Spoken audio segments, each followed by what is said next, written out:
विकसित भारत उस वक्त तक मुमकिन नहीं है सर जब हमारे देश की लड़कियां न्यूट्रिशन और तालीमी मौके उनको बच्चों की तरह नहीं मिल जाते। सर विकसित भारत उस वक्त तक मुमकिन नहीं है जब हमारे मुल्क के बच्चों को जो पढ़ना नहीं आता, प्रॉपर सेंटेंस नहीं लिख सकते।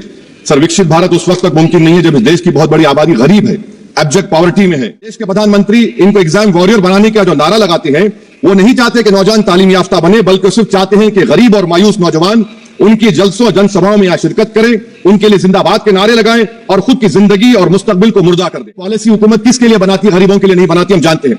सर 80% भारत की आबादी माइक्रो न्यूट्रिएंट डिफिशिएंसी। सर मैं इस बजट की मुखालिफत में बोलने के लिए खड़ा हूं और इस बात को ज़हन नशीन करनी चाहिए कि सर के पिछले 25 साल में से 15 साल बीजेपी और एनडीए इख्तिदार पर है और यही बुनियादी वजह है कि आज एक ग्रेजुएट बेरोजगार है, किसान खुदकुशी कर रहे हैं, एमएसएमई बंद हो रहे हैं और चीन से बगैर इंपोर्ट करे हमारे देश का निजाम नहीं चल सकता। ये सब जिम्मेदारी इस हुकूमत पर आयद होती है। सर वजीर आजम कहते हैं कि मुल्क विकसित भारत की राह पे है। मैं कहना चाहता हूं कि ये उस वक्त तक मुमकिन नहीं है जब तक इस मुल्क की 80 करोड़ आवाम फ्री राशन के बगैर जिंदा नहीं रह सकती। विकसित भारत उस वक्त तक मुमकिन नहीं है सर जब हमारे देश की लड़कियां न्यूट्रिशन और तालीमी मौके उनको बच्चों की तरह नहीं मिल जाते। सर विकसित भारत उस वक्त तक मुमकिन नहीं है जब हमारे मुल्क के बच्चों को जो पढ़ना नहीं आता, प्रॉपर सेंटेंस नहीं लिख सकते। सर विकसित भारत उस वक्त तक मुमकिन नहीं है जब इस देश की बहुत बड़ी आबादी गरीब है, एब्जेक्ट पॉवर्टी में है। विकसित भारत इस वक्त तक मुमकिन नहीं है सर जब देश के 15% मुसलमानों को तालीम से, रोजगार से, सियासत, इंतजामी और गवर्नेंस से मजहबी तासुब की बुनियाद पर खारिज कर दिया जाता है। सर 2014 से रियल वेजेस में गिरावट आई है या स्टैग्नेशन हुआ है। हर साल 1.3% की कमी हुई, यानी हर साल वतन अजीज के शहरी गरीब होते हैं और बरसर इख्तिदार की जमात की दौलत में इजाफा होता है। 750 उन्होंने अपने नए पार्टी ऑफिस पूरे देश में खोले हैं और एक गरीब को पीएमएवाई में बगैर रिश्वत करप्शन के घर नहीं मिलता।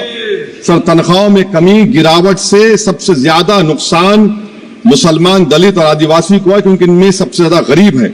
सर मोदी हुकूमत ने इन तीनों तबकों के खिलाफ ऐलान जंग कर दिया। क्या मन की बात से एक औसत घराने को खाना मिलता है?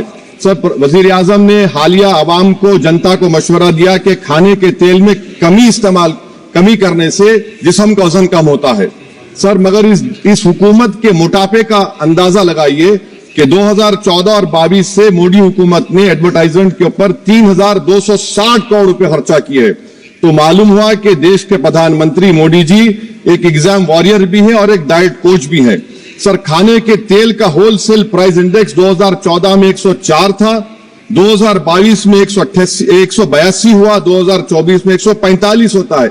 ये पॉलिसी हुकूमत किसके लिए बनाती है? गरीबों के लिए नहीं बनाती, हम जानते हैं। सर 80% भारत की आबादी माइक्रो न्यूट्रिएंट डिफिशिएंसी है, सफर करती है। हेल्थ के बजट को हम देखें sir, as a percentage of total budget spend and share of GDP, इसमें कोई इजाफा नहीं हुआ है सर, बल्कि इसका शेयर 2018-19 से कम है। जब हेल्थ सेस लागू किया गया था, हजारों करोड़ हेल्थ सेस कॉर्पोरेट और इनकम टैक्स लोगों ने दिया, हमारे हेल्थ सेक्टर में कोई काम नहीं हो रहा है। सर तालीम पे आ जाइए। इकोनॉमिक सर्वे जो रिसेंटली ले हुआ है इस हाउस में, जिसमें डेटा यह बताता है कि स्कूल रिटेंशन क्लास 1 to 10 63.8 और हायर सेकेंडरी में क्लास 1 to 12 45.6। मतलब यह है कि सर एक 1/3 हमारे बच्चे 10वीं तालीम को मुकम्मल नहीं करेंगे और आधे से ज्यादा 12 की तालीम नामुकम्मल करेंगे। लगता है कि देश के प्रधानमंत्री इनको एग्जाम वॉरियर बनाने का जो नारा लगाते हैं, वो नहीं चाहते कि नौजवान तालीम याफ्ता बने, बल्कि सिर्फ चाहते हैं कि गरीब और मायूस नौजवान उनकी जलसों जनसभाओं में यहाँ शिरकत करें, उनके लिए जिंदाबाद के नारे लगाएं और खुद की जिंदगी और मुस्तकबिल को मुर्दा कर दें। सर सच्चाई यह है कि हमारे नौजवानों का एक बहुत बड़ा तबका बेसिक मैथमेटिक्स पढ़ नहीं सकता और अपनी मादरी जबान में एक जुमला नहीं लिख सकता। सर जो सौतेला तासुब रवैया अक़लियतों के साथ हुकूमत कर रही है, इसकी मिसाल यह है कि वजारत अक़लियती बहबूद का बजट पिछले साल से कम हो गया है। सर मैं एग्जाम्पल दे रहा हूं आपको, जो pre matric, post matric, MANF, free coaching, interest subsidy education loan है, एलोकेशन फॉर एजुकेशन एम्पावरमेंट में जबरदस्त कमी आई है। सर पिछले साल 1575 करोड़ था सर, इस साल 678 करोड़ कर दिया गया है। सर सेंट्रल सेक्टर की जो स्कीम्स है جس میں education, empowerment, skill development, P M Vikas ہے. 2024 میں 2120 کروڑ میں سے صرف 770 خرچہ کیے گئے سر. 2025-26 میں اس کو 1237 کروڑ کر دیا گیا. سر یہ سرکار اقلیتوں کو اور خاص طور سے مسلمانوں کو مکمل نظر انداز کر دی گئی ہے. پری میٹرک اسکالرشپ سر پچھلے سال 326 کروڑ میں سے 92 کروڑ روپے خرچہ کیے گئے. پوسٹ میٹرک میں اس سال 65% کمی کر دی گئی، صرف 413 کروڑ. میرٹ کم مین سر 33 کروڑ سے 7 کروڑ کر دیا گیا ہے. قومی وقف بورڈ ترقیاتی اسکیم، شہری وکاس سمپتی سر 2023-24 میں 17 کروڑ میں 8 کروڑ دیے گئے، 1 کروڑ خرچہ ہوا. 2024 میں 16 کروڑ صرف 3 کروڑ روپے دیے گئے. اس سال 13 کروڑ روپے دیے گئے ہیں. تو اس سے اندازہ ہوتا ہے کہ حکومت وقف کی جائیدادوں کو آمدنی کا ذریعہ نہیں بنانا چاہتی، اس کو برباد اور ختم کرنا چاہتی ہے. سر اسکل ڈیولپمنٹ میں ہماری دوہر استاد نئی منزل بالکل ختم کر کے رکھ دیا. اب ٹیکسٹائل انڈسٹری بربادی کے دہانے پہ آ گئی سر. 2016 تک بھارت میں سب سے زیادہ ریڈی میڈ گارمنٹس ہم ایکسپورٹ کرتے تھے. آج اس میں 14% کمی آئی، بنگلہ دیش ہم سے آگے چلا گیا. سر میں ایک مثال دے رہا ہوں، مالیگاؤں میں پاور لوم انڈسٹری میں جو روزگار دیتے ہیں، نہ اس پاور لوم انڈسٹری کے لیے نہ اس میں لیبرر کے لیے کچھ بجٹ میں رکھا گیا ہے. RODTEP ROSCTL میں ایکسپورٹ پروموشن کی پالیسی نہیں بنائی گئی. گروپ انشورنس GIS کو کیوں بند کیا گیا ان پاور لوم انڈسٹری کے لیے؟ اور پھر سر PLI اسکیم کے بہت بڑے دعوے کیے جاتے ہیں. یہ PLI اسکیم پرو کارپوریٹ ہے جبکہ اس کو پرو مائکرو ہونا چاہیے تھا. مالیگاؤں کی پاور لوم انڈسٹری کے لیے انفراسٹرکچر ڈیولپمنٹ ہے. یہ تعصب اور سوتیلا سلوک مالیگاؤں پاور لوم اور یہ انڈسٹری سے کب تک چلے گا؟ سر ڈیڈ لائن مودی جی، یہ گورنمنٹ ڈیڈ لائن دیتی ہے. میک ان انڈیا کا وعدہ تھا سر 100 ملین جابز، 12 سے 14% گروتھ. حقیقت کیا ہے سر؟ صرف 6% گروتھ ہے. مینوفیکچرنگ امپلائمنٹ میں سر 12.6 2011-12 میں تھا، وہ گر کر 11.4 ہو گیا 2022-23 میں.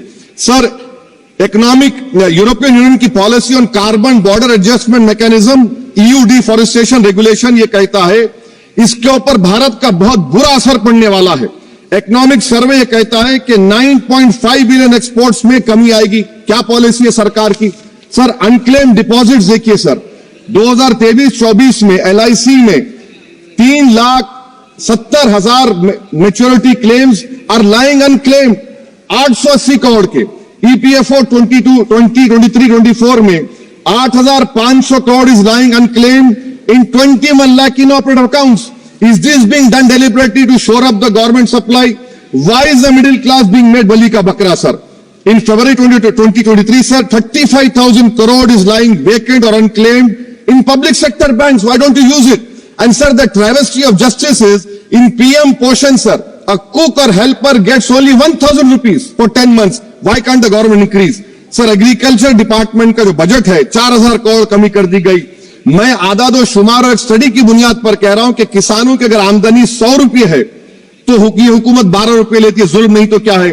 سر انڈیا اسٹیل انڈسٹری ایکسپورٹ کیا 13 بلین اور اس میں سے 1.2 بلین ہم نے ایکسپورٹ کیا تھا اسٹیل ایلومینیم US کو. اگر ٹرمپ 25% ٹیرف لگائے گا یہ سگنیفیکنٹ برڈن ہوگا انڈیا کے اسٹیل ایکسپورٹرز پر اور اسی لیے انڈیا میٹل انڈیکس گرا ہے 3%. سر کیا پالیسی ہے سرکار کی؟